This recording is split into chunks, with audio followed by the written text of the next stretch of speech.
The 911 call came in at 2:47 a.m. A calm male voice said, "There's a body in my bathtub. It's not mine." Then he gave the address. When the dispatcher asked for his name, the line went dead. Officers arrived within 9 minutes. The apartment door was open. No one inside. Just the body of a woman submerged in a tub full of water and red wine. Her hands folded peacefully over her chest, and a note taped to the mirror. "I told you I'd do it." There were no signs of forced entry, no fingerprints, no security cameras in the hallway. But someone had left a half-eaten sandwich on the kitchen counter and a single playing card next to it. King of Hearts, slit clean down the center. Detective Suraj Mehta had seen stage scenes before, but this one didn't feel theatrical. It felt intentional, clean, purposeful. The victim, later identified as Seema Roy, 28, had no criminal record, no enemies, and no connection to the address. She lived across town. Her family hadn't heard from her in 2 days. The medical examiner confirmed no signs of drowning.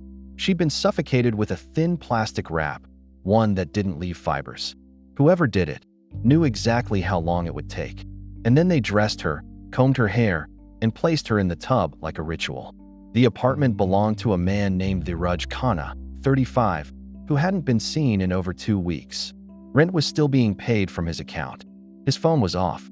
No credit card activity. But he had a spotless record. Software engineer. Freelance coder. Occasionally worked for law enforcement on cybercrime simulations.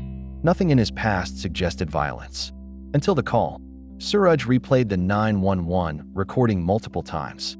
The voice was steady, almost too calm, like someone trying hard to sound innocent, or someone who'd rehearsed it.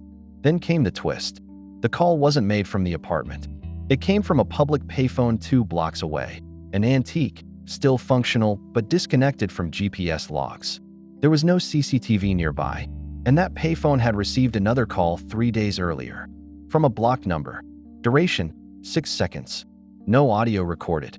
The second victim was found 2 nights later, just as police were issuing a nationwide alert for Dheeraj. This time it was in a hotel room. Same setup. Woman in the bathtub. Red wine. A card. Queen of Spades, folded in half. Note on the mirror. He didn't believe me either. The hotel room was booked under a fake name, but payment came through a cryptocurrency wallet traced to Dheeraj's old laptop. But here's where it got strange. Dheeraj's laptop had been reported stolen 8 months ago, and the IP address used to make the booking came from a coffee shop Wi-Fi in another city. Suraj knew they were chasing someone who wanted to be seen and not seen, someone who was baiting them, but also leaving room for doubt. The media jumped in fast. They called the killer the wine butcher, even though there was no blood, no butchering, just wine, and calm, posed corpses. The public panicked. But Suraj noticed something odd. Both victims had filed unrelated police complaints 2 years ago. Different stations, different cities. But both complaints were dismissed by a single name, Inspector Mahesh Tandon, a senior officer who had since retired and moved to Dubai. Suraj requested the original files. They were missing. At 3:01 a.m. that night, Suraj received an email from an encrypted burner ID. Subject line, "You're looking the wrong way." No text, just an attachment. A photo of Dheeraj, sitting in a chair, holding up a newspaper from that very morning. Alive, pale, and scared. Behind him, a wall covered in mirrors. And on one of those mirrors, written in what looked like lipstick, "I am not your monster." The metadata from the image had been stripped. No way to trace the source. But the wall of mirrors reminded Suraj of a studio he had once visited years ago during an interrogation. A drama school. One that closed after a scandal involving a minor who disappeared after reporting abuse. That case had also gone cold, and the lead investigator was Mahesh Tandon. Suraj pulled up archived photos of that old studio. One image showed a rehearsal room with mirrors on every wall and a large black curtain half drawn. The pattern matched the one in the photo, but the building had been demolished. At least, that's what the records showed. When Suraj visited the site, it was just a fenced plot with a notice board saying "Property sealed by court order."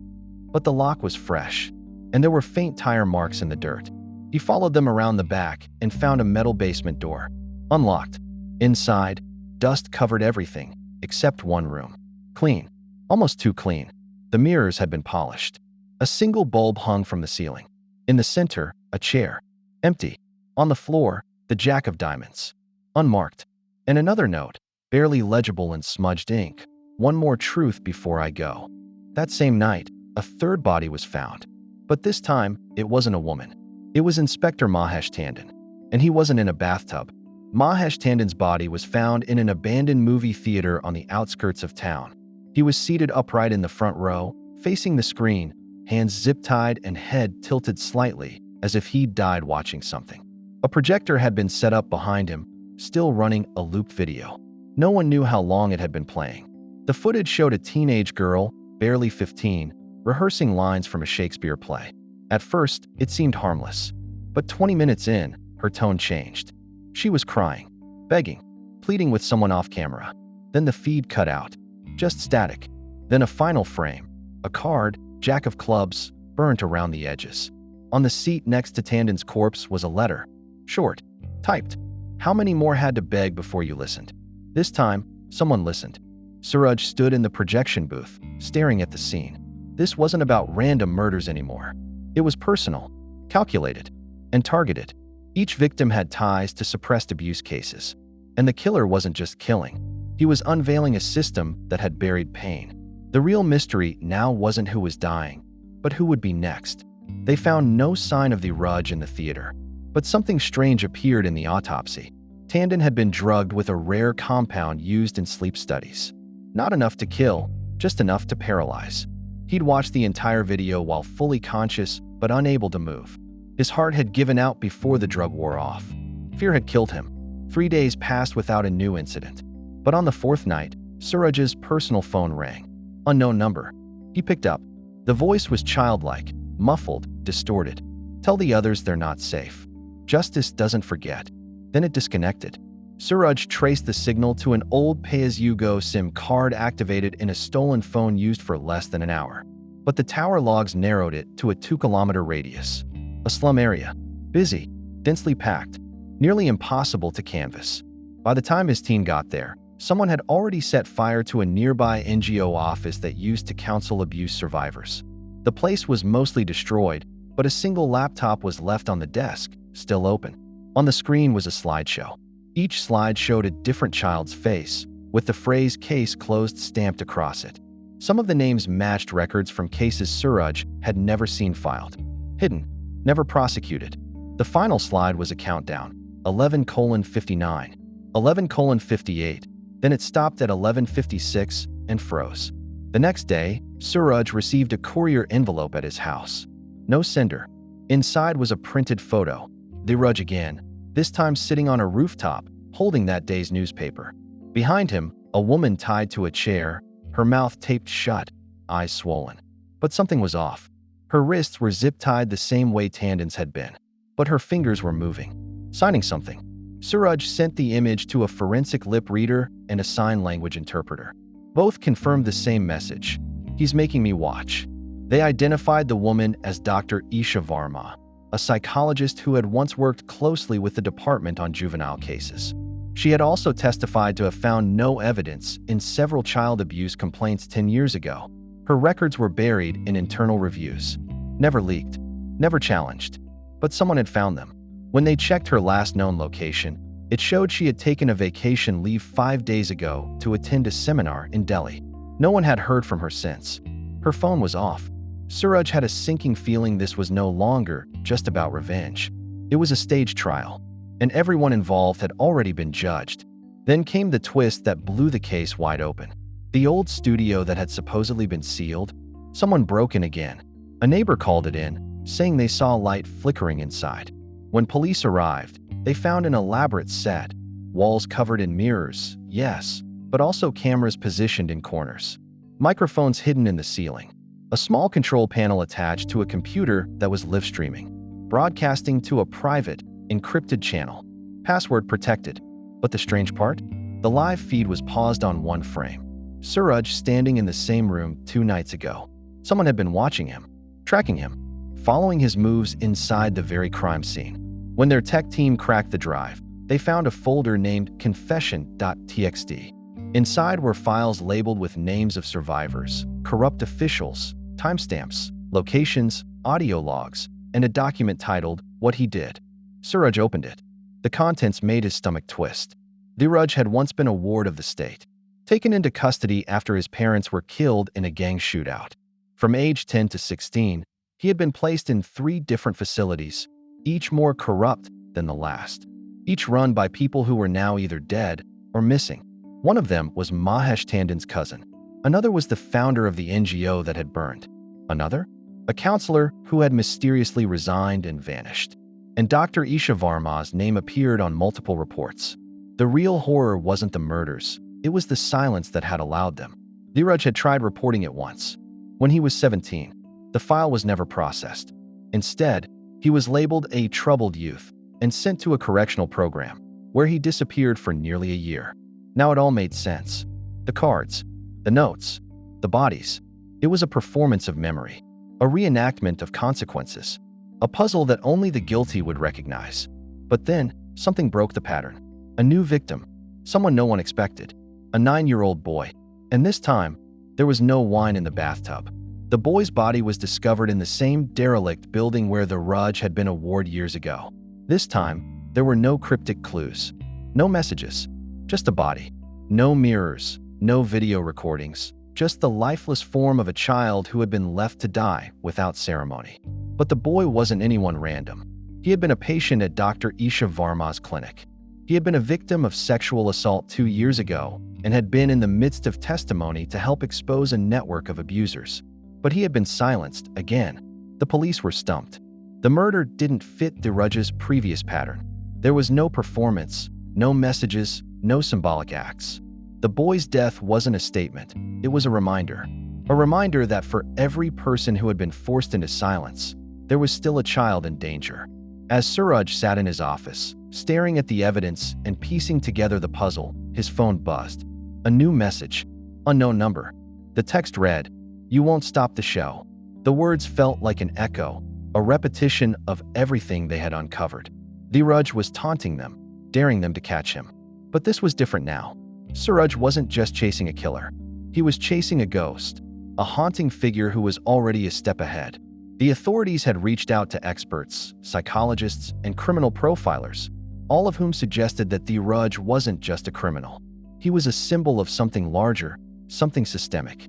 The exploitation and corruption within juvenile justice, the abandonment of children, the betrayal of trust by those who were supposed to protect them. It was all deeply embedded. And Dheeraj was using it all to construct a narrative of his own. But why the boy? Why now? Days passed with no new developments. And yet, there was an undeniable feeling that they were being watched. Suraj couldn't shake the sense of paranoia that had taken hold. His team couldn't afford to wait for Dheeraj to make the next move. They had to find him before he struck again. They ramped up their search for Dheeraj's last known whereabouts, investigating every lead, every connection. The investigation had taken on a dangerous edge, with each step leading them closer to a deadly trap. Then, the breakthrough came when an anonymous tipster sent a map to Suraj's office. The map was detailed, marking several locations where the Raj had been spotted in the past, places connected to Dr. Varma's patients, and the various figures involved in the child abuse scandals. One location stood out, a warehouse on the outskirts of the city. A place that had once been a training center for former juvenile detainees. A place that no one had thought to check. Suraj and his team made their move. When they arrived at the warehouse, the air was thick with the smell of decay, and the windows were boarded up. Inside, they found rows of old metal chairs, all arranged facing a single large screen that had been covered with a black cloth. The room was eerily quiet, save for the occasional sound of scurrying rats. The space was almost too perfect, a stage for the Raj's latest act. Then, they heard it, a faint whisper coming from the back of the room. Suraj spun around, his gun ready, but there was no one, just shadows. The whispers continued, growing louder, until they seemed to fill the entire room. And then the screen flickered to life. It was Dheeraj, standing in front of a camera, his face gaunt and pale. His eyes burned with a fury that could only come from years of torment. He spoke with a calmness that sent a chill down Suraj's spine. "You see, Suraj, it's not about revenge. It's about exposure. The system is broken, and the people who failed these children will continue to walk free. But I'm not like them. I won't let them forget." His voice echoed, and the screen flickered again, revealing a live feed from another location. A hospital room. Dr. Varma was lying unconscious on the bed, her mouth covered in tape, her body restrained by straps. In the corner, a tall figure stood, Dheeraj, his eyes filled with malice. Suraj's heart pounded as he tried to process what he was seeing. Dheeraj had taken her, too. But why? Was he planning to make her watch, just like he had done to Tandon? To everyone else? The realization hit Suraj with the force of a freight train. This wasn't about random vengeance. This wasn't about killing anyone who stood in his way. This was Dheeraj's final performance, a twisted version of justice where every victim, every player in the system, would feel the same torment and despair. Suraj had underestimated him, and now it was too late. Suraj and his team rushed to the hospital, but they arrived too late. The room was empty. The monitors were silent. Dr. Varma was gone, and with her disappearance, the final piece of the puzzle clicked into place. Dheeraj had orchestrated it all. He was not just avenging the forgotten children. He was burning the bridges, exposing the corruption, and rewriting the narrative in his own image. A vigilante, sure, but a killer all the same. And as Suraj stood there, his mind racing, he knew the worst part of all. This wasn't the end. It was just the beginning. The system had failed, and Dheeraj's message would echo long after he was gone. There would be more victims, more disappearances, more lives shattered by a twisted, corrupted idea of justice. The show wasn't over. It had only just begun.